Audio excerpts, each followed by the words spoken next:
बच्चों, स्वागत है आपका हमारे YouTube चैनल पे। और मैं हूं गायत्री। हम जो बुक कवर कर रहे हैं वो है अकाउंटेंसी क्लास 11th की DK गोयल। तो अभी तक हमने फर्स्ट चैप्टर का बुक कीपिंग, अकाउंटिंग और अकाउंटेंसी टॉपिक तक कवर कर लिया था। अब हम जो कवर करेंगे वो है स्कोप ऑफ अकाउंटिंग। ठीक है, स्कोप ऑफ अकाउंटिंग का मतलब क्या है यहाँ पे पहले समझ लेते हैं कि जो सब फील्ड है या फिर जो टाइप्स हैं अकाउंटिंग की, उनको क्या कहते हैं, स्कोप ऑफ अकाउंटिंग।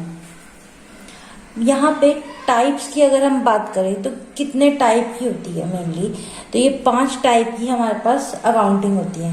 सबसे पहली है फाइनेंशियल अकाउंटिंग, दूसरी है कॉस्ट अकाउंटिंग, तीसरी है मैनेजमेंट अकाउंटिंग, फिर चौथी है हमारे पास टैक्स अकाउंटिंग और लास्ट में हमारे पास है सोशल रिस्पॉन्सिबिलिटी अकाउंटिंग। तो इनका एक एक करके मतलब समझ लेते हैं। पहले फाइनेंशियल अकाउंटिंग, ये क्या करती है, हमारे को इंफॉर्मेशन प्रोवाइड करती है जो कि रिक्वायर्ड होती है किनको, मैनेजमेंट को और अदर पार्टीज को।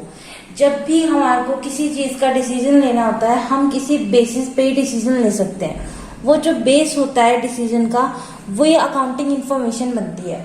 ठीक है, अब अगर हम मैनेजमेंट की बात करें, मैनेजमेंट को आगे क्या काम करना है, कैसे काम करना है, ये सारी चीजें जो हैं वो कैसे वो डिसाइड करेंगे, तो वो फाइनेंशियल अकाउंटिंग के बेसिस पे करते हैं। अब यहाँ जो है अदर पार्टीज है, अदर पार्टीज में आते हैं आपके share holders, debenture holder, investor, government. ये सारे जो अदर पार्टीज हैं ये भी किसके बेसिस पे काम करती हैं, फाइनेंशियल अकाउंटिंग जो आपकी की जाती है उसके बेसिस पे।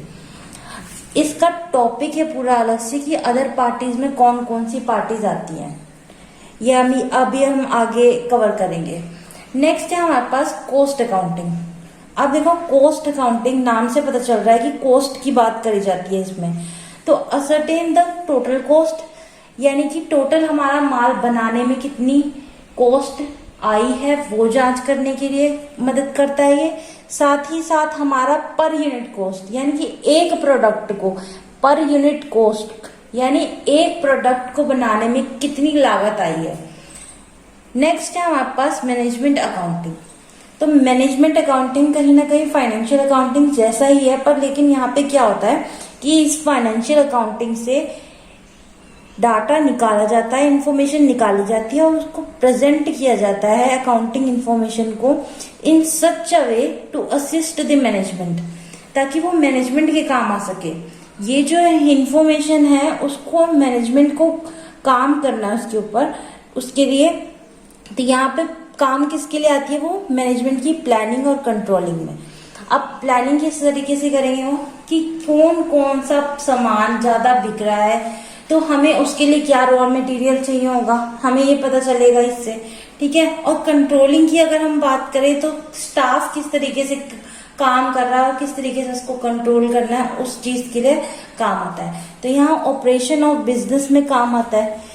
प्लानिंग और कंट्रोलिंग जो है ये पार्ट ऑफ बिजनेस ऑपरेशन है।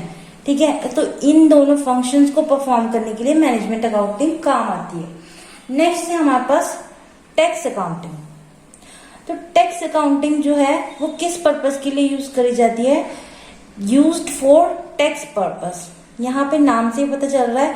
और जो मेन टैक्स आते हैं वो है इनकम टैक्स और GST।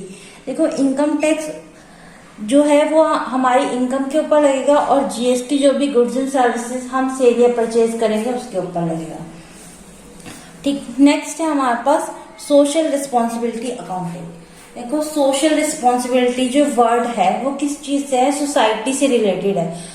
अगर आप सोसाइटी के रिसोर्सेज यूज कर रहे हो, आप सोसाइटी की रोड यूज कर रहे हो, आप सोसाइटी का वाटर यूज कर रहे हो प्रोडक्ट को बनाने में, ठीक है, सोसाइटी का ह्यूमन रिसोर्स यूज कर रहे हो, तो ये सारी चीजें आपको सोसाइटी से मिल रही हैं। जो भी रिसोर्सेज है, चाहे वो ह्यूमन है, लैंड है, लेबर है, कुछ भी है, आपको सब कहाँ से मिल रहा है, सोसाइटी से मिल रहा है। तो आपकी भी कुछ रिस्पॉन्सिबिलिटी बनती है कि आपका बिजनेस अच्छा चल रहा है तो आप उसमें कंट्रीब्यूट करें। तो यहाँ helps to contribute to society. तो ये सिंपली इसमें क्या किया जाता है कि कितना परसेंट सोसाइटी के लिए जाएगा।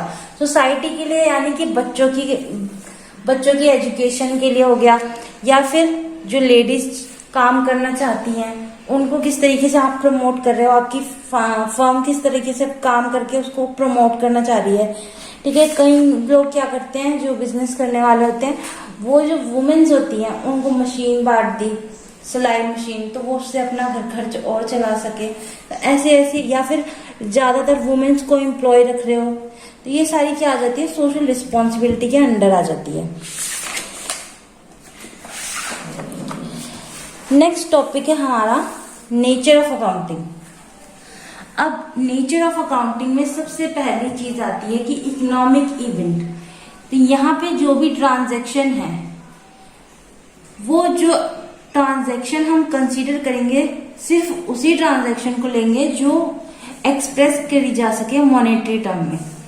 Transaction which can be measure and expressed in terms of money. तो क्योंकि यहाँ पे सिर्फ पैसों से रिलेटेड और पैसों में रिप्रेजेंट कर सकते हैं, इसलिए ये क्या होता है, इकोनॉमिक इवेंट होता है एक तरीके का। नेक्स्ट है यहाँ पे identification, measurement, recording and communication. देखो आइडेंटिफिकेशन किस चीज की करते हैं, what transaction are to be recorded, only the monetary transactions and financial nature entries are to be made in the accounting. Okay, तो यहाँ पे सिर्फ और सिर्फ जो भी मनी से रिलेटेड ट्रांजैक्शन है वो पहचानी जाएगी और उसी को हम कंसीडर करेंगे।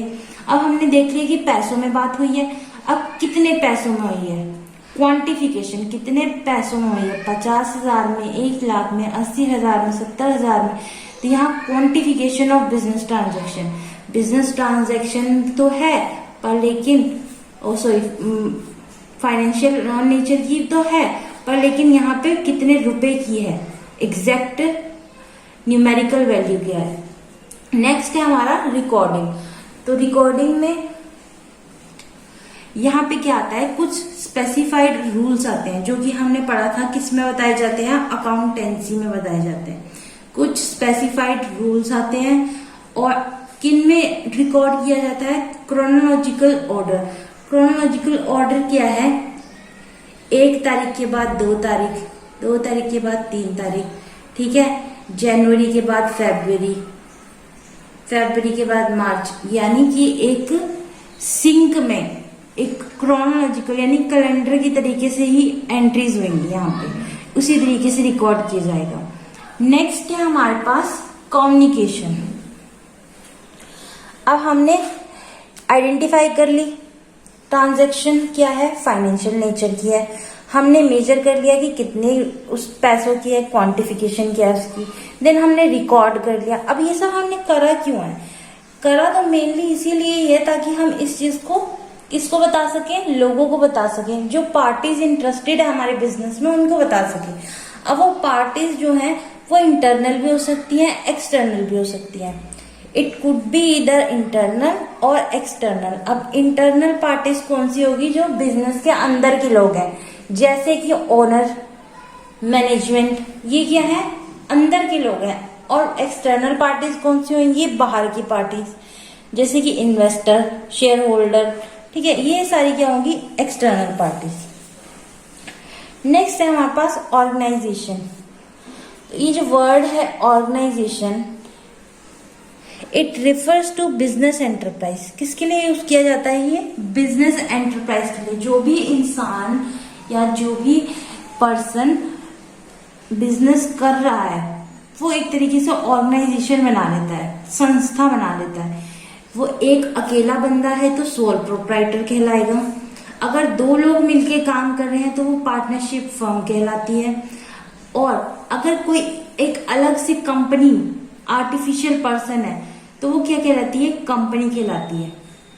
और यहाँ पे अदर एसोसिएशंस भी आ जाती हैं, ठीक है। एसोसिएशन में अभी आप आगे पढ़ेंगे, पूरा बिजनेस के अंदर इससे रिलेटेड चैप्टर है। तो यहाँ पे ऑर्गेनाइजेशन क्या है, मेनली कि बिजनेस एंटरप्राइज, जो भी इंसान बिजनेस कंडक्ट कर रहा है वो एक तरीके की पहले एक संस्था बना लेता है। देन है इंटरेस्टेड यूजर ऑफ इंफॉर्मेशन। यहाँ पे इंटरेस्टेड यूजर कौन कौन होते हैं, देखो, interested user of information, it could be either internal users और एक्सटर्नल यूजर्स। इंटरनल यूजर्स में चीफ एग्जीक्यूटिव्स आते हैं, जो ऑफिस के बंदे हैं, जो मैनेजमेंट के बंदे हैं, ये सारे किस में आते हैं, इंटरनल में। और वहीं एक्सटर्नल में कौन आगे, जो भी हमारे साथ सेल परचेज कर रहा है, जो भी हमारे क्रेडिटर हैं, जो हमारे इन्वेस्टर हैं, शेयर होल्डर हैं, एम्प्लॉयज हैं, ये सारे बाहर के बंदे हो गए। ठीक है, इसका अभी पूरा टॉपिक है हमारे पास रेडी, हम वो भी इसमें साथ में कवर करेंगे।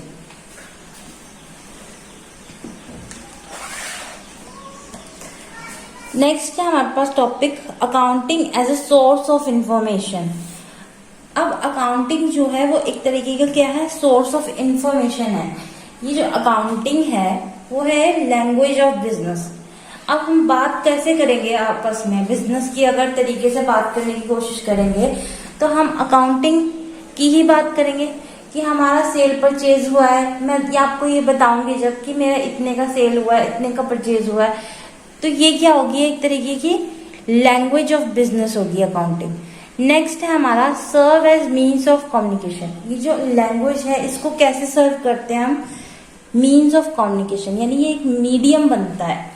जैसे अब आप मैं हिंदी में बात कर रहे हैं, ठीक है, तो ये एक मीन्स ऑफ कम्युनिकेशन है, एक तरीका है कम्युनिकेट करने का। ये कुछ लोग इशारों में बात कर लेते हैं, ठीक है, कुछ लोग एक्शंस के थ्रू आप बात करते हैं, तो मीन्स ऑफ कम्युनिकेशन है यहाँ पे। नेक्स्ट है हमारे पास communicates the result of business activities to various party. देखो, वेरियस पार्टी, अदर पार्टी बहुत आ रहा है, ठीक है, अभी तक आपने बहुत बार सुना होगा वेरियस पार्टी क्या है ये। तो इसका मैंने कहा था कि पूरा एक टॉपिक है हमारे पास। हम जो भी अकाउंटिंग करते हैं वो करते क्यों हैं, ताकि जो पार्टीज इंटरेस्टेड है हमारी बिजनेस के अंदर उनको इंफॉर्मेशन मिल सके। ठीक, अब ये जो parties interested in accounting information वो है कौन, वो है इंटरनल यूजर और एक्सटर्नल यूजर। इंटरनल यूजर यानी कि जो भी हमारे बिजनेस के अंदर के लोग हैं, जैसे कि ओनर और मैनेजमेंट। ठीक है, ओनर और मैनेजमेंट तो क्या हो गया, हमारा बिजनेस के अंदर के लोग हो गए, जो मालिक है और जो चलाने वाले हैं। नेक्स्ट हमारे पास जो है एक्सटर्नल यूजर। एक्सटर्नल यूजर में देखो पोटेंशियल इन्वेस्टर लिखा है। पोटेंशियल इन्वेस्टर यानी कि वो लोग जो हमारे बिजनेस में इन्वेस्ट करना चाहते हैं, those who want to invest, वो क्या होंगे, हमारे पोटेंशियल इन्वेस्टर। अब इनको इंफॉर्मेशन किस लिए चाहिए होगी, ये जज करने के लिए इंफॉर्मेशन चाहिए होगी कि हमारा जो बिजनेस है वो सेफ है या नहीं, उसमें कोई प्रॉफिट भी होता है या खाली लॉस हो जा रहा है, हम अपने आप बता रहे हैं कि आप हमारे में इन्वेस्ट करिए। तो वो ये किससे चेक करेंगे कि हाँ एक्चुअल में ये लोग प्रॉफिट गेन करते हैं और हमारे को भी कुछ मिलेगा, तो वो ये लोग अकाउंटिंग इंफॉर्मेशन के थ्रू ही जज करते हैं। नेक्स्ट है हमारे पास short term creditor. Short term creditor कैसे अराइज होते हैं, जब भी कोई सप्लायर और सर्विस देने वाला आपको उधार पे दे देता है सर्विस, ठीक है, मान लो मैंने आपको माल दे दिया, मैंने आपको सामान बेच दिया, मैंने कहा पैसे बाद में दे देना, कुछ समय बाद दे देना। तो यहाँ पे क्या है, मैं आप पे ट्रस्ट क्यों करूं, आपकी क्रेडिट वर्दीनेस क्या है। एक सेकंड, ये वर्ड बहुत इंपॉर्टेंट है, पहले इसको डिस्कस कर लेते हैं। क्रेडिट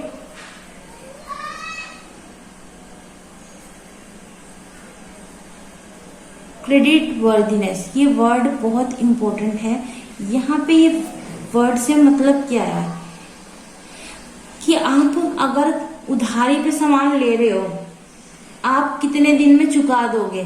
कहीं ये तो नहीं कि आपने सामान ले लिया मेरे से और आप मेरे पैसे मार जाओ, मैंने आपको सामान दिया, आपने पैसे मार लिए, ठीक है। तो ये क्रेडिट वर्दीनेस बहुत इंपॉर्टेंट होती है किसी भी बिजनेस और एंटरप्राइज के लिए। कोई भी ऑर्गेनाइजेशन अगर आपको उधारी पे सामान देगी या आपके ऊपर विश्वास करेगी तो क्यों करेगी, आपकी अकाउंटिंग इंफॉर्मेशन देख के कि आप एक्चुअल में पहले के लोगों के पैसे पे कर चुके हो या नहीं कर चुके हो। तो यहाँ पे शॉर्ट टर्म क्रेडिटर कैसे अराइज होते हैं, जो सप्लायर होते हैं वो जनरली क्या करते हैं, उधार पे सामान बेच देते हैं कि चलो अभी आप ले लो, जब आप सामान बेचोगे आपका फायदा होगा, आप मेरे पैसे निकाल देना, अपना पैसा काट लेना उसमें से। नेक्स्ट है हमारे पास लॉन्ग टर्म क्रेडिटर। ये लॉन्ग टर्म क्रेडिटर कौन होते हैं, जो फाइनेंशियल इंस्टीट्यूट होते हैं। फाइनेंशियल इंस्टीट्यूट यानी कि जो बैंक हो गया, बैंक से लोन लेते हैं जनरली लोग बिजनेस चलाने के लिए, ठीक है। फिर और भी बहुत सारे फाइनेंशियल इंस्टीट्यूट होते हैं तो जो सिर्फ बिजनेस वालों को ही हेल्प करते हैं मेनली। यहाँ पे लॉन्ग टर्म क्रेडिटर कौन होंगे, फाइनेंशियल इंस्टीट्यूट, और शॉर्ट टर्म क्रेडिटर कौन होंगे, सप्लायर्स। ठीक, नेक्स्ट है हमारे पास एम्प्लॉयज। अब एक एम्प्लॉय के लिए इम्पोर्टेंट क्या चीज है, वो आपके लिए काम क्यों करे भाई। तो आप अगर पैसे नहीं दे रहे हो, ठीक है, काम करवा रहे हो आप 9 घंटे 10 घंटे और पैसे आप दे नहीं रहे ढंग से, कौन काम करेगा आपके साथ। काम तो तभी करेंगे जब आपको पैसे मिलेंगे। तो एम्प्लॉय क्या करता है, अपनी वेजेस और अपनी सैलरी यहां से कितनी निकल पाएगी, ठीक है। अगर मुझे पता है कि इस कंपनी के तो हाल ही खराब है, ये तो प्रॉफिट गेन का मतलब कुछ कर ही नहीं पा रहे हैं, इनकी सेल ही नहीं है इतनी, इनका इतना माल ही नहीं बाहर जाता, तो मैं वहां काम करके क्या करूं, क्योंकि जब जिसके पास पैसा आ नहीं रहा तो वो पैसा मुझे कैसे दे देगा। तो जिस कंपनी में पैसा ज्यादा बन रहा होगा वहीं पे तो एम्प्लॉयज को भी इम्पोर्टेंस दी जाएगी, वहीं पे तो एम्प्लॉय को भी पैसा और सैलरी अच्छी मिलेगी। तो ये एम्प्लॉयज भी यूज करते हैं, अकाउंटिंग इंफॉर्मेशन है यहाँ पे आपकी। ठीक, नेक्स्ट है हमारे पास टैक्स अथॉरिटी। तो टैक्स अथॉरिटी क्या आती है, टैक्स अथॉरिटी होती है जो टैक्स का मापदंड यानी कितना टैक्स काटना है ये डिसाइड करती है, ठीक है। यहाँ पे जो टैक्स अथॉरिटी है वो टैक्स कितना काटना है यानी कि असेसमेंट ऑफ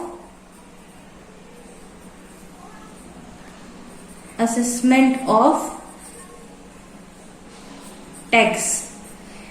अब मान लो आपका जो रेट है, टैक्स रेट है, क्या वो ऐसे ही डिसाइड हो रखा होगा, इतना % जीएसटी इस पे कटेगा, इतना % जीएसटी इस पे कटेगा, कैसे डिसाइड करा।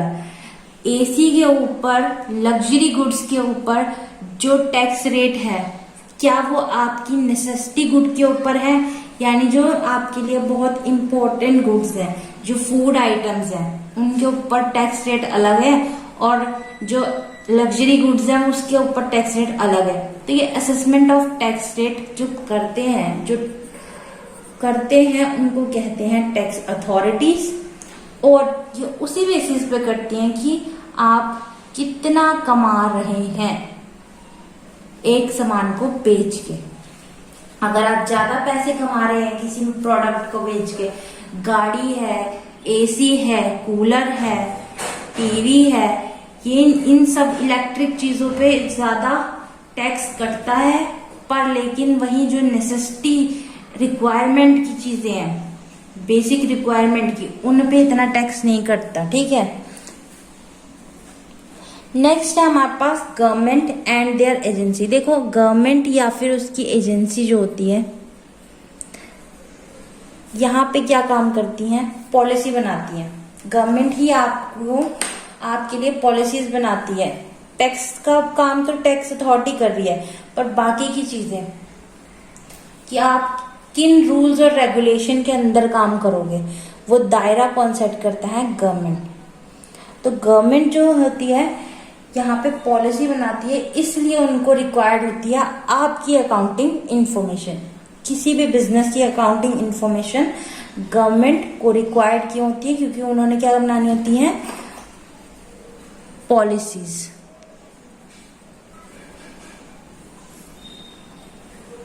नेक्स्ट है सोशल रिस्पॉन्सिबिलिटी ग्रुप। अब सोशल रिस्पॉन्सिबिलिटी ग्रुप्स को क्या जरूरत पड़ेगी आपकी अकाउंटिंग इंफॉर्मेशन की, तो वो क्या होता है, देखते हैं कि एनवायरनमेंट पे, लोगों पे क्या असर पड़ रहा है आपके सेल परचेज से। हमारी सोसाइटी को क्या असर पड़ रहा है। जो चीजें हमारी सोसाइटी के लिए खराब है वो चीजें वो बैन करवाने की कोशिश करते हैं, उसमें जुट जाते हैं, अपना पूरा जोर लगा देते हैं कि ये चीजें हमारे समाज को खराब कर रही है, इसको बंद करो। आपने देखा होगा पिक्चरों का बिजनेस जो है, यानी जो भी फिल्म रिलीज कर देते हैं, ठीक है, बच्चों को दिखाई जाती है न्यूडिटी, ठीक है, ये सब वल्गैरिटी जब दिखाई जाती है तो वो क्या करते हैं, अगर किसी भी चीज का विरोध करने शुरू हो जाते हैं तो वो जब तक उसमें उसको रोक नहीं देते तब तक हटते नहीं है। तो ये सोशल रिस्पॉन्सिबिलिटी ग्रुप्स जो होते हैं, ये कोई भी चीज अगर उनके समाज को खराब कर रही है तो वो उसके अगेंस्ट काम करने लगते हैं। तो बिजनेस जो कर रहे हैं, जो फिल्म बना रहे हैं, वो क्या है, वो एक तरीके का बिजनेस ही तो है। वो आपको अपनी फिल्म दिखाएंगे, वो सर्विस देंगे और आप देखेंगे, उसके पैसे देंगे। तो यहाँ पे देखा उन्होंने सोशल रिस्पॉन्सिबिलिटी ग्रुप्स ने कि कितना नुकसान हो रहा है बच्चों को जब वो ये देख रहे हैं। तो इस वजह से ये क्या करते हैं, अकाउंटिंग इंफॉर्मेशन लेते हैं, ठीक है। नेक्स्ट है हमारी पब्लिक को क्यों जरूरत है आपकी अकाउंटिंग इंफॉर्मेशन की, अगर आप कोई बिजनेस कर रहे हो। देखो, पब्लिक से ही आपके एम्प्लॉयज बनते हैं, क्रेडिटर बनते हैं, ठीक है, सप्लायर बनते हैं, जो भी आपके लोग आपसे काम कर रहे, आपके साथ काम कर रहे हैं, या फिर आपके कस्टमर है जिनको आप माल बेच रहे हो, वो सब पब्लिक से ही रिलेटेड है। कोई भी पब्लिक से बाहर नहीं है, आप, मैं, कोई भी पब्लिक से बाहर नहीं है। तो यहाँ पे पब्लिक एक क्या आ जाता है, कॉमन फैक्टर आ जाता है कि पब्लिक को भी आपकी अकाउंटिंग इंफॉर्मेशन की जरूरत है और आपको डिस्क्लोज भी करनी पड़ती है, आपको अपनी बैलेंस शीट डिस्क्लोज करनी पड़ती है, ठीक है। नेक्स्ट है हमारे पास कॉम्पिटिटर्स। कॉम्पिटिटर्स कौन होते हैं?